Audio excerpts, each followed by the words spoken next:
so for example, somebody like my brother, Mike was not the most athletic kid. He didn't play any sports. I don't remember him ever being athletic until he was in his 30s, and he committed so hard to being a wrestler that he studied gymnastics, Muay Thai, wrestling, and then became an athlete. And it just goes to show you that it's what you are is not dependent on what you are today. It's what you see yourself as in the future and work towards. So whatever you see yourself in, 6 months from now and work towards that, that's what you're going to be. And if you don't have a plan, then you become part of someone else's plan. And so with that in mind and talking about, doing the work on the front end and then also doing the work on the back end with reintegration, do you have any sort of daily practices or daily intentions that you come at each day with to kind of set yourself up for success or to level up? Yeah, so I think for me the most helpful thing is meditation. And I always heard people say that, and I didn't believe that was really a thing that, anybody actually did. But me and my girlfriend started a practice where we're doing it at morning and night, or morning and night, or occasionally just sit in the shower and meditate. Walking meditations, just making myself aware of my breath and slowing down is when I start, to stay in that right frame. And I almost always go from slowing down and taking that deep breath almost always into a state of gratitude for kind of where I'm at and what's going on in my life. And even now, like, you're not, worrying about how we're paying the mortgage this month and all that stuff. I'm just grateful for it all, and just grateful for my health. As much as I complain about it, I'm much more grateful than ungrateful. I think I'm constantly in a state of awe, which is the beginning of the word awesome. But I'm literally just in awe of the technology that surrounds us, awe of how we're born into a world that has computers and the internet, and I had nothing to do with it. I don't know how to build a plane. When my flight's delayed and people are complaining about it, I always say, well, go build yourself a plane and then call me. Because for me, it's just be grateful that a plane's going to get us halfway around the world in a day for a reasonable price. And, that's sort of my take on it, is that we just live in this amazing world with all these opportunities. So there's no reason to be ungrateful, but that's easy to say now when I can remember to be grateful. But there was a ton of time in my life where, that wasn't part of the cycle of thinking that I was participating in. And so it's you're either in a positive cycle where things are moving in the right direction, or a negative mindset cycle where things are moving in the other direction. And I sort of think I didn't have the discipline in place to maintain. So when I struggled a lot after my plant ceremonies, after rediscovering myself, after all that, because, the book I'm reading right now is called After the Ecstasy, The Laundry, which is a book by Jack Kornfield, who's a Zen meditator guy of some sort in the Ram Dass realm of family of meditators. So I'm a big Ram Dass listener, and I love reading his books, and Alan Watts and Terrence McKenna. But the Jack Kornfield book called After the Ecstasy, The Laundry is basically about, hey, no matter how good things get, there's still laundry to do. No matter how beautiful, you might have a glimpse of enlightenment, but there's always the next day. There's the job, there's the kids, there's the climate change, there's all these other things, and it's just sort of how to appreciate not only the dramatic awe and beauty of the world, but also just the day-to-day stuff. One of my favorite Zen sayings is chop wood, carry water. Before enlightenment, chop wood, carry water. After enlightenment, chop wood, carry water. And so when I put on a podcast and do the dishes, for me, that's chopping wood and carrying water. It's just the stuff you have to do every day, no matter what. I always have to wake up and make eggs.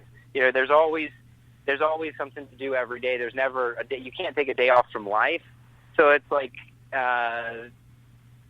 when it's enjoying going with the flow as opposed to resisting it. I love hearing your perspective. You're definitely talking our language right now. We're over here smiling at each other through the glass, saying stuff we talk to each other about all the time, so I appreciate that. And you had said that, there was still work to be done after your ceremonies, and you weren't necessarily in the best place, still had work to do. But from an outsider looking in, looking at your wrestling career, you seemed on fire for that period of time. You were over in New Japan with Ricochet, tag champs. Everything seemed to be going super epic. And then I went on F4W online one day, and I saw that Matt Sydal had went to jail in Japan. Just speak on that experience and how you were able to kind of use your practices or your work with plant medicine to get through that, if you were able to tap into that. No, no way. It was, I don't know how to, I can't talk too well about a traumatic event. I'm still traumatized from it. I haven't even still processed. You got to understand, it's it's very severe. When you get whisked away from an airport to a police detention center and held for quite some time, for something that any logical person can comprehend, that the current policy towards all drugs is wrong and needs to be adjusted based on facts. My personal policy, I believe in a thing called harm reduction. So anytime people talk to me about this, I just like to talk to them about harm reduction, because that's a fight that's worth pushing forward. Because whatever happened to me, it is what it is. But we live in a world where in Illinois, people are getting their marijuana convictions expunged. In the neighboring state, there's people still being arrested and put in jail for it. And it's a public health issue. And if drugs are a problem, it's a public health issue, not a criminal issue. Have you heard of a guy named Dr. Gabor Mate? Oh, yeah. Yes. Yeah, he's just my God when it comes to this kind of thing. He just really has an enlightened perspective on harm reduction and how people who have addictions, whether it's being a shopaholic, addicted to sex, love, men, women, whatever, cannabis, crack, whatever it is, nobody's doing that because, it's not the party that people people really get off on punishing drug users. What they should get off on is helping them, because these are people who are only taking substances because they hurt or are in pain or to numb themselves so that they can go on and survive another day. These are people who are hurting. They're the most marginalized population, and they're the ones that need the most support and care. And if you punish people who are in their weakest state, who literally can't fight back, it to me, it goes along with my feeling that the people who put people in jail are the ones that belong in jail. Because I know if I was in charge, I wouldn't be putting people in cages like this. It's very inhuman. I accept my punishment in Japan and all that, because to me, I can't worry about that. It's, you do it and you're done, and you just try and move along. And really, I just try to apologize because I felt really bad. When you let people down that matter to you, there's no worse feeling. So I can't dwell on that, because it just makes me feel horrible, and it's really painful. So that's why what's painful to me is that it's still happening to other people, not me, and it's just been systematically happening in the United States for a long time. We have 2.2 million prisoners. There's not 2.2 million bad people around here. I can guarantee you that. And a lot of the people in American jails right now are just being held there because they didn't have cash for bail. Anyway, I'll stop my rant by just saying, please, can we just elect Bernie Sanders and get over this? Well, and the other thing, too, is they might, go in for a nonviolent drug offense and be a really good person, but they may come out on the other side, and being in a cage with other people who may not be good people, that can definitely have an impact and change who you are coming out on the other end. So. Yeah, or even people who just go into simple rehab facilities, go into a rehab looking for help, meet up with a bunch of people who are less kind than they, and you end up in a really bad situation. It's you are your environment. If you put prisoners in an environment of love and care and tolerance around nature, they will respond. You put people in cement walls with cages and guns and sticks and rocks and sharp things, they will respond in kind. It's very simple. It's not, I mean, a seed, like a person's going to be a person. It's the environment that you grow the seed in that is the result of the plant you get. And most of these people in prison, I mean, even the worst offenders, man, that cycle got started in their early childhood and, was never fixed or solved because we tell people who are addicts, well, you have a disease, you have a problem, when really, they have pain and they have hurt, but it's not some unsolvable thing. And I really just like to tell people that what I like to tell people is that every time you're looking for the answers outside yourself, you'll never find it. Even if you get to the top of the mountain, whether it's finding God or getting rich or whatever it is, that never solves the problem. It's always an internal solution where you have to adjust your internal space to be somewhere where you can be satisfied or happy. Or, like I say, it's a lot of hard work for me to be happy, and that's sort of, it's sort of on me to be happy, but it's with other people that I find my joy.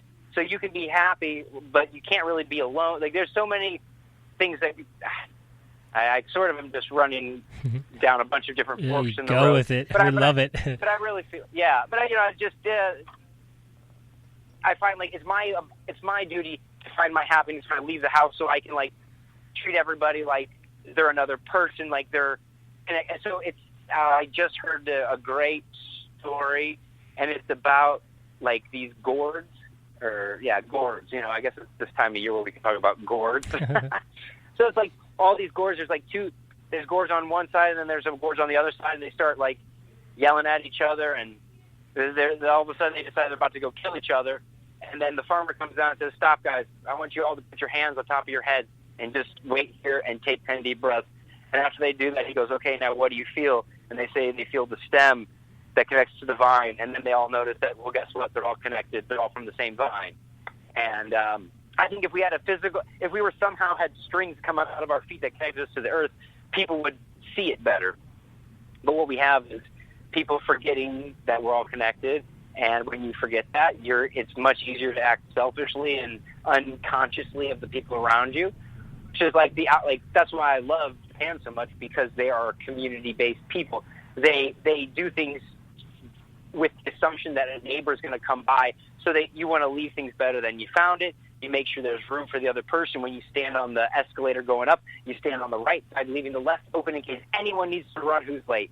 I mean, that's the kind of society I want to build, which is why I can never talk trash on Japan, because basically I love everything about them except for the laws they put into place after the U.S. forced them to after World War II. But don't get me started on my anti-war policy because I can go on forever. Guys, I have to get ready for my wrestling class. I'd be happy to talk again later. We can get deeper into any of the practices, and I'll be a little bit less spaced out for it. No, thanks for chatting. Yeah, we would love to have you back on. We'll connect with you, and we really appreciate your time. Have a great class tonight. If you want, real quick, just shout out your social medias and stuff like that. Yes, you can find me on Instagram, MATTSYDAL, Matt Sydal on Instagram. You can look me up on that, and that's a great way to get a hold of me. But my email is mattsydal@yahoo for things that can't be expressed publicly. I'm always happy to talk, and I'll just do the best I can. If people are looking to join the wrestling school, I highly encourage that, or just join any wrestling school anywhere because it's fun. Thank you, Matt. I appreciate your time. You're epic. Keep on doing the great work you're doing. Thank you, guys. Appreciate it. Have a great night. Thanks, Matt. Yeah, that was sick. We got to get him back on. I told you, bro. Matt Sydal's the man, dude. We might have waited for an hour and a half, but it was worth it. No, I mean that was well worth it, and like you said, we should definitely try to see if we can get him on next week or when I get back from Michigan. But I would like to either have a two-parter or just kind of splice the episodes together. But yeah, I mean there was a lot of stuff, and that goes back to being on the phone versus there's some. He gets going, and there's some things I want to inflect upon, like talking about, like, I used to get so pissed at people when they're like, happiness is a choice. I'd be like, fuck you, you know what I mean? Like, I'm fucking scrapping to try to fucking get my groceries for this week and keep a roof over my head in Southern California, and you know, you're telling me it's a choice. But